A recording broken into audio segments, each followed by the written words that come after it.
Hello guys, আমি সায়ন। আজকে দেখে নেব নিয়ন লাইট এফেক্ট। তাহলে দেরি না করে চলুন শুরু করা যাক আজকের ক্লাস।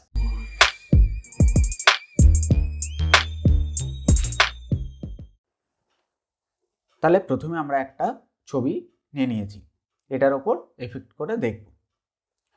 তাহলে প্রথমে আমাদের ব্রাশ টুল নিতে হবে। ব্রাশ টুলটা আপনারা এখান থেকে হার্ড রাউন্ডের যে ব্রাশটা আছে সেটাকে সিলেক্ট করে নেবেন, আর আপনাদের সাইজটা এখান থেকে সিলেক্ট করুন। মোটামুটি এরকম থাকবে, আপনারা দেখে, এই যে আমি দেখিয়ে দিচ্ছি, এরকম আপনার ব্রাশটা থাকা উচিত। এখান থেকে প্রথমে ব্রাশটা সেট করে নেবেন, এখান থেকে হার্ডনেসটা আপনার থাকছে, আর তারপরে আপনারা পেন টুল নিয়ে নেবেন, এই যে পেন টুল। এবার এখান থেকে এরকমভাবে একটা ট্রায়াঙ্গেল শেপ বা যেটার মধ্যে আপনি নিয়ন এফেক্ট দিতে চান সেরকম একটা শেপ আপনারা এঁকে নেবেন। এই আঁকাটার পরে দেখবেন এটা পাত আছে, আর এখানটায় আপনারা শেপটা কমপ্লিট করে নেবেন। নেওয়ার পরে আপনারা যে কোনো খুশি এখান থেকে করে এরকমও শেপ নিতে পারেন, যেরকম আপনার ইচ্ছা। তো আমরা একটা ট্রায়াঙ্গেল শেপ নিচ্ছি। নেওয়ার পরে এটাকে কন্ট্রোল এন্টার মেরে আমরা সিলেকশন চালু করতে পারি, তো সিলেকশনটা চালু করব না, এর ওপর আমরা রাইট ক্লিক করব। এখান থেকে স্ট্রোক পাথ আপনি পাবেন। এখান থেকে আপনারা ব্রাশটা সিলেক্ট করে নেবেন, করে ওকে যেই করবেন দেখবেন এরকম একটা এফেক্ট চলে আসবে। কিন্তু আমরা প্রথমে একটা লেয়ার নিয়ে নিচ্ছি, সেই লেয়ারটার মধ্যে স্ট্রোক পাথটা দেব। তাহলে দেখুন এই লেয়ারটাতে আমার চলে আসলো। এইবার আমরা এটার উপর এফেক্ট দেব। এখানটায় দেখুন ডবল ক্লিক করবেন, তাহলে আপনার ব্লেন্ডিং অপশানটা পেয়ে যাবেন। প্রথমে আমরা একটা কালার ওভারলে দিচ্ছি, যে কালারটা আমরা গ্লো দেব সেই কালারটা আমরা এখান থেকে সেট করে নেব। ধরুন আমরা একটা পিঙ্ক কালারের গ্লো দেব। মোটামুটি এখান থেকে আমরা এই কোডটা কপি করে রাখলাম আমাদের ফিউচার ইউজের জন্য। দেখুন এরকম একটা আসছে। এরপরে আমরা ইনার গ্লো দেব। ইনার গ্লোতে আপনি এখান থেকে প্রথমেই মনে রাখবেন লিনিয়ার ডজ, এই অপশানটা সিলেক্ট করে নেবেন।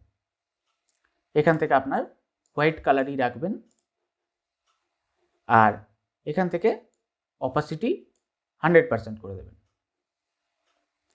এখান থেকে এটা সেন্টার করবেন। এবার আপনার সাইজটা একটু এখান থেকে দেখে নেবেন যে আপনার যেন বেশি যেন না থাকে। এবার এখান থেকে কন্টিনিউরে গিয়ে এই অপশানটা যে কার্ভটা আছে এই কার্ভটা আপনি সিলেক্ট করে নেবেন। এবার এখান থেকে আপনি অ্যাডজাস্ট করতে পারেন, দেখবেন যে মোটামুটি যেন এরকম থাকে। এরপরে এখানটায় আর কিছু না করে আমরা চলে যাব আউটার গ্লো। আউটার গ্লোতে আমরা আগেই কপি করে রেখেছিলাম যে কোডটা, সেই কোডটা পেস্ট করব। ওকে করে দিলাম। এখান থেকেও সেম লিনিয়ার ডজে আমরা জিনিসটা ফেলে দেব। এরপরে আমরা এখান থেকে স্প্রেডটা 0 করে দেব, দিয়ে মোটামুটি এখান থেকে দেখবেন যে সাইজটা আছে যেটা সেটা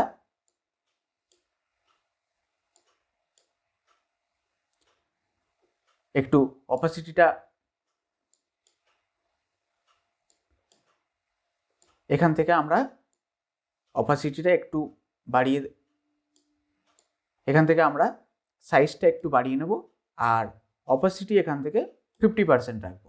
এখানে সাইজটা একটু দেখবেন বাড়িয়ে নেবেন। আমরা ইনারগুলোতে যাব, একটু সাইজটা অ্যাডজাস্ট করে নেব।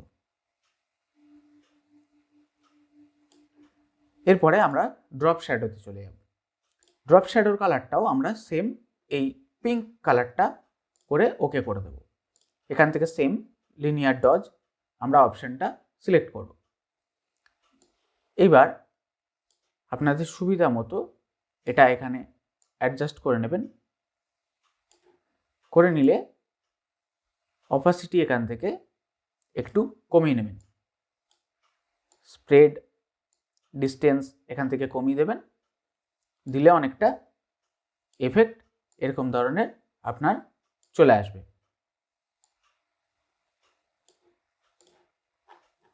এই যে দেখুন একটা আপনার গ্লো চলে এসছে। এরপরে দেখুন যে এই গ্লোটা কিন্তু খুব একটা এফেক্ট করছে না। এরপরে আমরা কি করব, আরেকটা এরকম নেব যেখানে কিনা আপনার ব্রাশটা সফট রাউন্ডেড ব্রাশ থাকবে। এবার এখানে মোটামুটি আপনি দেখে নেবেন যেন ব্রাশটা এইরকম সাইজের বা এর থেকে একটু ছোট এরকম সাইজের আপনার ব্রাশ থাকে। এখানটায় আমরা সেম কোডটা পেস্ট করব, যাতে এইখানটায় আপনার কালারটা আগেরবার যেরকম হোয়াইট ছিল, এবারে যেটা পিঙ্ক কালার যে কোডটায় আমরা কাজ করছি সেই কোডটা যেন থাকে। সেম আমরা আবার পেন টুল দিয়ে ওই সেম শেপটা ড্র করব, করার পর এখান থেকে রাইট ক্লিক করে আবার স্ট্রোক পাথ করব। এই যে ব্রাশ টুল আছে এখান থেকে ওকে করে দেবো, তাহলে আপনার এরকম একটা অপশান আপনি পাবেন। এবার এটাকে আপনারা অপাসিটি না ফিল অপশানটা করবেন, তাহলে অনেকটা এরকম টাইপের গ্লো আপনারা পেয়ে যাবেন। এবার দুটোকে আমরা সিলেক্ট করে কন্ট্রোল জি করছি, তাহলে এটা একটা গ্রুপ তৈরি হয়ে যাবে। এবার এটাকে আপনি আপনার সুবিধা মতন এভাবে অ্যাডজাস্ট করে নেবেন। করার পরে এটাকে আমরা মাস্কিং করব। মাস্কিং করা মানে হচ্ছে আপনার এখানে একটা যে দেখুন নিচে আছে অপশন, এখানটা যেই আপনি ক্লিক করবেন এখানে একটা মাস্কিং তৈরি হয়ে যাবে। মাস্কিংটাই কি হবে, আপনি যতটা পার্ট মানে ধরুন এই পার্টটা আপনার ওপরে থাকবে আর এইটুকুনি পার্ট আপনার নিচে থাকবে, মানে পেছনে চলে যাবে। এবার আপনি যেই এই মাস্ক লেয়ারটা এই গ্রুপটা থেকে আপনার মাস্কটাকে সিলেক্ট করতে হবে। করার পর আপনি যদি ব্রাশ টুল নেন তাহলে ব্ল্যাক কালার দিলে আপনার এটা মুছে যাবে, আর এটা হোয়াইট কালার দিলে আপনার এটা থেকে যাবে। এখান থেকে আমরা ফ্লোটা 100% করে দিচ্ছি। ব্ল্যাক কালার সিলেক্ট আছে। এবার মোটামুটি আমার এরকমভাবে এটাকে মুছে দিতে হবে। এই যে দেখুন এরকমভাবে আমার মুছে দিতে হবে, মানে এরকম একটা আমি শেপ চাইছি। আপনারা যেরকম চাইছেন সেরকম করতে পারেন। এরপরে আমরা কি করব, এই লেয়ারটার উপরে একটা এখান থেকে হিউ স্যাচুরেশন নেব। কালারাইজ যে অপশানটা আছে সেটার উপর আপনারা ক্লিক করে নেবেন এবং এটাকে আপনারা স্যাচুরেশনকে ফুল করে দেবেন। এবার আপনার যে কালারটা দরকার আপনি সেই কালারটাকে রেখে এই যে এখান থেকে দেখুন যে কোনো কালারের ওপরেই আপনি নিয়ে যেতে পারেন। তো আপনার যে কালারটাতে বেটার লাগছে সেই কালারটাতে আপনি রেখে এই জিনিসটাকে আপনি এরকম এফেক্ট করাতে পারেন। এবার ধরুন এই যে এরকম ছিল প্রথমে আমার ছবিটা, সেটাতে এরকমভাবে এফেক্ট আমরা করালাম। এবার আমরা প্রথমে একটা লেয়ার নিলাম, নেওয়ার পর আবার ব্রাশ টুল নিলাম, দিয়ে এইরকম জায়গায় আমি একবার ব্রাশ করলাম। করার পর এখান থেকে আমি আবার লিনিয়ার ডজ করে দিচ্ছি। তাহলে কি হবে, আমার এই যে ফ্লোটা নষ্ট হয়ে গেছিলো সেই ফ্লোটা আবার চলে আসবে। তো এরকমভাবে আপনারা নিয়ন এফেক্টও করাতে পারেন। আপনারা চাইলে এখান থেকে আমরা যেটা করেছিলাম এবারে এখানে ডবল ক্লিক করবেন, করলে এখান থেকে আপনারা চাইলে পিঙ্ক কালারেরও এরকমও করে নিতে পারেন। মানে এখানে ডবল ক্লিক করে আপনি পরে এডিটও করতে পারবেন যে কালার চাইছেন। আশা করি আজকের ক্লাস আপনাদের ভালো লাগলো। যদি ভালো লেগে থাকে আজকের ক্লাস তাহলে লাইক, শেয়ার এবং সাবস্ক্রাইব করে দেবেন আর কমেন্টে জানাবেন আপনাদের ফিডব্যাক।